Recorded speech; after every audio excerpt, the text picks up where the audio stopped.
Buenas y Dios le bendiga. Le habla el pastor Alvin Ponce de León, nuevamente desde aquí, desde Cooperasco, donde estamos dando la clase acerca de trabajos de investigación.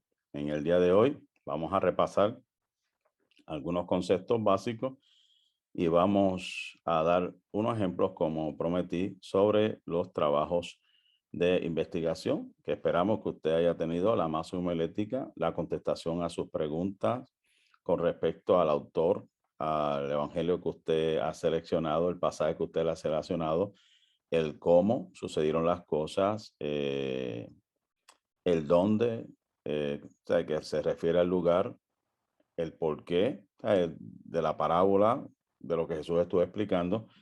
Y se supone que ya usted tenga esas preguntas contestadas, también las razones por las cuales usted escogió ese pasaje, para entonces preparar una introducción de él mismo. Así que vamos a entonces entrar a materia de repaso de lo que hemos estado hablando anteriormente. En el curso que dimos algunas semanas atrás con respecto al ensayo teológico, simplemente le estoy recordando, ¿verdad?, que el propósito es reflexionar críticamente sobre la fe y la experiencia como creyente. Desde un punto de vista pedagógico, el propósito de este género que estamos utilizando es desarrollar dicha reflexión en torno a la fe. Es un ejercicio de escritura que permite trabajar una reflexión crítica, informada y profunda sobre la fe y la experiencia como creyente. Cuando hablamos del establecimiento de la pregunta, cuando usted ha escogido pues la perícopa, ¿verdad? Usted eh, de, haber, de haberse hecho la pregunta por qué usted escogió esta perícopa. Y sabemos que, y hemos hablado de que las preguntas que usted se haga tienen que ser relevantes, ¿verdad? Se tiene que tener un significado detrás de todo esto. Y por eso hay que analizar el concepto histórico circunstancial, cuál es el problema, la fragmentación inicial, por eso le hablé al principio y se lo estoy repasando ahora, las claves del qué, cómo, dónde, quién o quiénes. Tenemos que hablar del desarrollo, perspectiva sobre el cuestionamiento, o sea, cómo vamos a ordenar y vamos a presentar la información, cómo vamos a elaborar y describir los aspectos o elementos centrales. Y ahí vamos entonces a entrar a la articulación de pensamiento. O sea, qué es lo que, cómo Cristo presenta y qué enseñanza tenemos en esa perícopa dentro de ese evangelio que tiene una cristología, tiene un pensamiento central.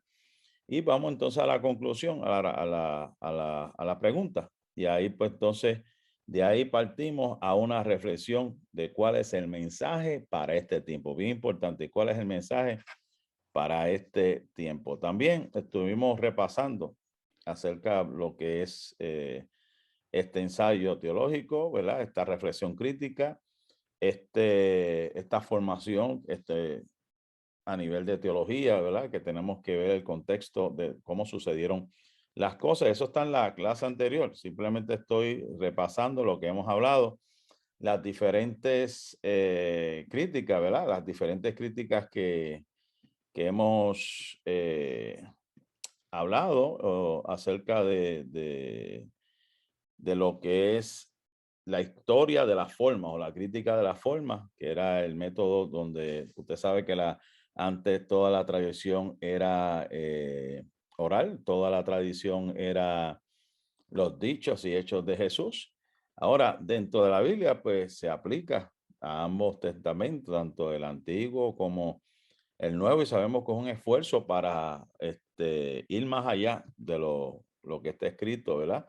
Son las fuentes literarias de la etapa oral, de la tradición, y para eso que vamos a estar considerando y específicamente los dichos y hechos de nuestro Señor Jesús. Ahora, de las clasificaciones, habíamos hablado que hay historias, que hay pronunciamientos, historias de milagros, historias acerca de Jesús. Los dichos se dividen. ¿Cómo? En sabiduría, en profecía, o hechos escatológicos. Están los pronunciamientos legislativos, reglas de comunidad, dichos introducidos por el yo y por las parábolas. Y específicamente vamos a estar hablando de parábolas. Por eso también estuvimos hablando acerca de la crítica de la redacción, o sea, la composición, cómo está compuesto, cómo está la frase, cómo, si hay puntos, si hay comas, si hay exclamación. Entonces, esas son cositas bien importantes y mantenerlo lo que se llama la baja crítica, que eso es lo que quiere decir en el texto, donde pues sabemos el contexto y pues le damos una explicación de acuerdo a la historia. No nos vayamos a la alta crítica, porque la alta crítica lo que hace es más especular e irse muchas veces a la exageración y, ¿verdad? Muchas veces lo que hace es que quita o tergiversa realmente lo que las cosas como sucedieron. Eso estaba en la clase anterior. Bien importante la crítica textual, o sea, en modo para determinar lo que decían los manuscritos originales. Eso es lo que quiere decir eso. Habíamos hablado de las diferentes métodos o críticas textuales que están envueltas, ¿verdad? Que es el Textus Recibidus o de Erasmo en 1500 o el mayoritario, que son los manuscritos que están disponibles hoy en día. El ecléctico, que implica considerar las evidencias internas y externas para determinar el texto. Eso está en la clase anterior, simplemente lo estoy repasando para propósito, ¿verdad? De tener una noción en nuestra mente de lo que estamos hablando, de lo que vamos a hacer en nuestro trabajo de investigación.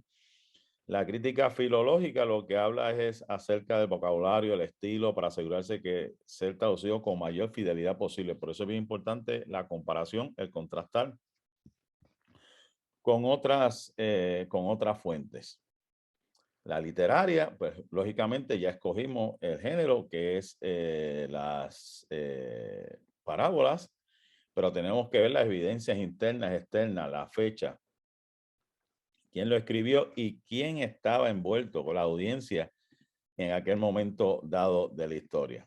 También está la crítica de la tradición, pues lógicamente tiene que ver con lo que se habló en aquel momento dado y cómo pues fue escrito. Y por eso le he hablado acerca de la fuente Q muchas veces, que eso es el Evangelio según San Marcos, que se cree que fue el Evangelio más antiguo. Y los demás lo que hicieron fue que hablaron o expandieron los hechos, lo que encontró el evangelista Marcos. La crítica histórica lo que coloca lo que hace es colocar los documentos bíblicos dentro de un contexto histórico y examina a la luz de los documentos. Por eso tenemos que ir a la historia, ¿verdad? De algunos historiadores antiguos que datan y certifican lo que la Biblia establece. Lo mismo acerca de la crítica de las religiones, ¿verdad? Que eso es comparar las creencias y prácticas religiosas. Por eso es que tenemos que estudiar la religión allá cuando sucedió lo de Mesopotamia, lo de Egipto, las diferentes tierras para que nos dan una luz de lo que estaba sucediendo en el pueblo. Esa fue la clase antipasada que estuvimos hablando. Estoy aquí a manera de repaso. Ahora vámonos a la presentación del trabajo, ¿verdad? Que estuve hablando creo, la semana pasada. ¿Cómo vamos a presentar ese trabajo? ¿Cómo lo vamos a presentar? Pues ese trabajo, pues, tiene o debe tener una introducción, debe tener un desarrollo y debe tener una conclusión, ¿verdad? Así que cuando hablamos del trabajo y hablamos de la introducción, vamos a hablar del cuerpo y vamos a hablar de la conclusión. Le había dicho que la introducción, aunque es lo primero que aparece en el trabajo como usted lo va a presentar, es lo último que se escribe, porque todo el pensamiento que se ha desarrollado tiene que resumirse en varias palabras en una tesis que usted va a presentar o un pensamiento o el tema central que usted va a presentar al principio para ser desarrollado durante todo el proceso de su trabajo de investigación. La introducción.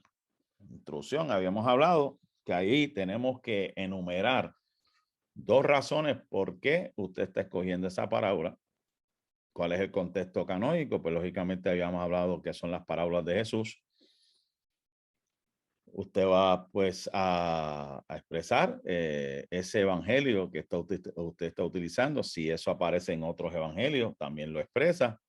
Cuándo se escribió ese evangelio, cuál era la audiencia en ese momento cuando se habló de esa parábola, los lugares o el lugar donde se menciona, el contexto histórico, geográfico, socioeconómico de aquel entonces y elaborar un pequeño bosquejo de lo que va a estar desarrollando en su contenido. ¿Ve? Aquí está lo que habíamos hablado, cómo usted lo va a estar elaborando. El contenido, pues lógicamente vaciar en forma organizada su masa homilética. El texto, yo por eso le estoy aquí exponiendo para que en su documento, sea así en un archivo Word, o lo va a hacer manual, porque quien no tenga computadora o no tenga facilidad lo puede escribir, pues tiene que haber al menos algunas traducciones bíblicas. Por lo menos yo estoy pidiendo 3 traducciones bíblicas y ahí es donde usted va a comenzar a explicar qué dice el texto en sus propias palabras. ¿Cuáles son las palabras claves importantes? El significado para los receptores originales. Eso ahí usted va a los comentarios. Si tiene algún comentario, lo puede buscar en internet. Si tiene algún recurso que le ayude para ver quiénes eran las personas que estaban escuchando en ese momento y sus costumbres, su manera de pensar y cómo lo vamos a aplicar. Que tiene que estar pensando cómo lo vamos a aplicar en el tiempo presente. La conclusión, pues sencillamente, ¿qué aprendiste de la palabra que seleccionaste? ¿Qué mensaje se le puede llevar a nuestra iglesia? ¿Y qué fue lo más que te cautivó de ese pasaje? Eso es un ejemplo. Usted puede resumir en sus propias palabras la conclusión, pero para guiarlos a ustedes, pues tiene que mencionar qué aprendiste, cuál es el mensaje para la iglesia, qué fue lo más que te cautivó.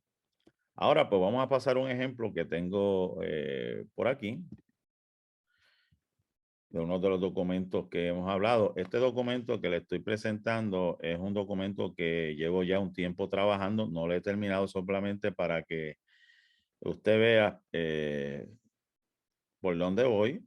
Aquí está la tabla de contenido que ya está con los enlaces puestos que puede llegar a verlo. Eso próximamente lo estaré publicando cuando termine a través de Amazon o algún libro impreso. Y esta es la tabla mía de contenido. Como ven aquí, usted lo puede desarrollar a su forma, a su manera, pero simplemente pues le estoy dando. Quería mostrarle un documento que tengo que inserté de un trabajo de universidad. Dentro de este documento, aquí está mi introducción que incluye algunas estadísticas del tema que tengo, que este tema se titula Heridas en el Ministerio Pastoral. Y aquí le tengo, pues, en la introducción, me presento y presento algunas estadísticas. Aquí le tengo el contexto canónico, en nuestro carácter, cómo fue formado teológico, pero donde lo quiero llevar en esta tarde, además de esta evaluación que hice en la universidad, en una encuesta que se publica aquí en esta página Faith Breakthrough acerca de encontrando o enfrentando mi muro, es algo bien interesante que cuando salga el libro o esté digitalizado, usted lo puede accesar, donde pude encontrar mi promesa, donde pude encontrar los pasos para reflejar mejor la imagen de Dios. Y aquí comencé mis temas. Estos son los subtemas acerca de los linderos antiguos. Y aquí inserté el trabajo que lo hice aparte, pero lo inserté dentro de este trabajo, de este ensayo teológico, con relación al primer mandamiento. ¿Ves? Lo que yo le estuve explicando, inserté, por ejemplo, los evangelios, donde habla acerca de ese primer mandamiento, como Mateo 10:37, Marcos 10:23, Lucas 16:13 y San Juan capítulo 8, verso 42, puso un ejemplo de lo que habla la Biblia. Entonces comencé a hablar del mismo y hice un análisis. Esto es un análisis con respecto, y si usted ve cómo está indentado en una manera justificada los párrafos, usted puede ver el ejemplo. Veo, y aquí pues inserté también algunos escritores, y lógicamente le hice una nota al pie de la página. Por aquí tengo otro haciendo referencia a Mateo 24, tengo otro haciendo referencia a Mateo 10:23 y tengo a otro haciendo referencia a Lucas capítulo 16, verso 3, y aquí abajo pues lógicamente están las notas al pie. ¿Cómo usted puede hacer lo de las notas? Pues aquí en la parte de arriba donde dice referencia, usted puede añadir la nota, ¿verdad? Y usted lo que va a poner ahí, hay una parte aquí dentro de este programa Word que usted puede insertar y le va a preguntar todos los datos del libro o del recurso y usted simplemente lo pone en la tabla y ella automáticamente lo va a insertar. Por ejemplo, yo tengo aquí las citas mías, están insertadas aquí, todas las citas que yo tengo están insertadas aquí, yo las estuve añadiendo y ella automáticamente asigna un número y lo pone a la parte de abajo. El que no tenga computadora, no se preocupe, simplemente escriba legible en una forma organizada, bonita, y puede, si hace referencia y no sabe cómo hacerlo, me lo deja saber para ayudarlo con respecto a las referencias. Pero en este trabajo, pues estuve no solamente hablando acerca de cada uno de los textos, sino que en mi conclusión ahí mismo le añadí, le puse una aplicación acerca del primer mandamiento, ¿verdad? Y hice la aplicación aquí. Esta es mi conclusión, mi aplicación. Luego de eso, pues hice el segundo gran mandamiento, el Evangelio según San Mateo, y puse los textos que tienen que ver con el segundo mandamiento en Mateo, en Marcos y lógicamente en Lucas y también en Juan. Y luego de eso, pues hice un análisis del segundo mandamiento y aquí es donde inserté, esta es una manera que se enseña cómo insertar un comentario de algún autor, esta es la manera correcta para hacerlo, en medio de sus párrafos. Si no lo tiene, no se preocupe, solamente haga lo que le dije en las clases anteriores, conteste las preguntas, la masa homilética, haga una introducción, haga una conclusión, prepárelo un ensayo bien organizado para presentarlo como si fuera un sermón. También, como le dije, aquí tengo todo organizado y tengo la aplicación al final de mi trabajo. Tengo la parte 2, como le dije, y lo voy a llevar hasta el final, rapidito por aquí, porque son 3 partes, bastante largo este trabajo que hemos estado realizando, para que vea, no lo he terminado, porque todavía no he terminado con la conclusión, pero aquí está la parte de las biografías, que ya está organizada porque automáticamente el sistema se las organiza. Vuelvo a decir, si no tiene computadora o no sabe bregar, hágalo como usted puede organizar en un papel, que se haga bien bonito organizado. La cuestión es que tenga una introducción, que tenga una masa homilética y tenga una conclusión. Ahora le voy a presentar otro trabajo que tengo por aquí. A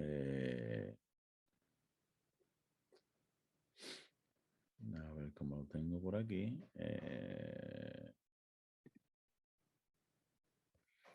Vamos a ver. Vamos a presentarle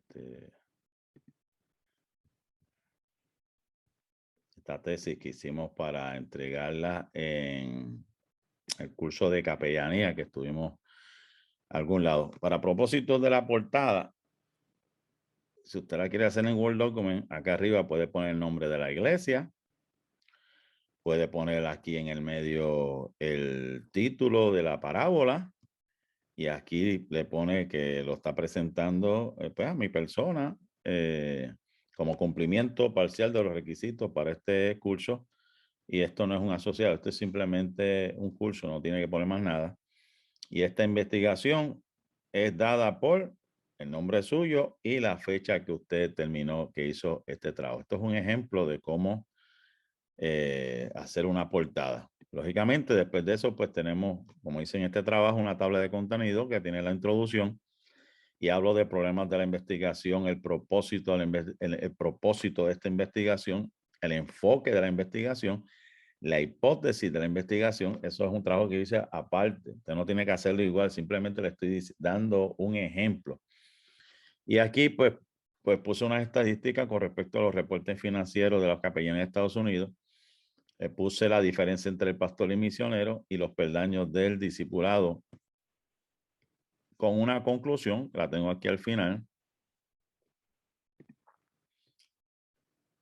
Y la conclusión mía fue basada en 2 Timoteo capítulo 2, verso 15 y la bibliografía. Si no sabe hacerlo, no se preocupe, simplemente me dice los nombres de los autores, los recursos que usted escogió. Si tiene alguna pregunta o quiere una copia impresa de este documento, yo se lo puedo dar para que usted vea más o menos lo que hemos estado trabajando ya por un tiempo acerca del problema de la investigación con respecto a los capellanes, el enfoque. Tenemos aquí lo de la hipótesis por aquí también, de la investigación, o sea, eso es una suposición. Y insertamos aquí las estadísticas, lo que está sucediendo a nivel nacional, ¿verdad? Y las diferencias entre pastor y misionero. Esto, como le dije, es un ejemplo. Simplemente usted escoja esa parábola. Ya tiene la parábola, tiene el evangelio. Hágase las preguntas que le dije, qué, cómo, cuándo, dónde y por qué. Desarrolle el tema, desarrolle el texto comparándolo con otras versiones bíblicas y llegue a una conclusión de cómo aplicar eso en el tiempo presente. Amén. Así que esperamos que esto le haya servido de ayuda, que pueda usted desarrollar su trabajo y si necesita cualquier ayuda, vuelvo le digo, si necesita cualquier ayuda, usted me lo deja saber. Si usted tiene alguna dificultad en algún tema en específico, usted me lo deja saber para entonces ayudarle cómo presentar estos trabajos. Así que hasta aquí esta clase de la finalización con respecto al trabajo que hemos estado hablando por un tiempo de investigación. Dios te bendiga, Dios te guarde, la paz y la bendición de Dios sea con cada uno de ustedes. Amén.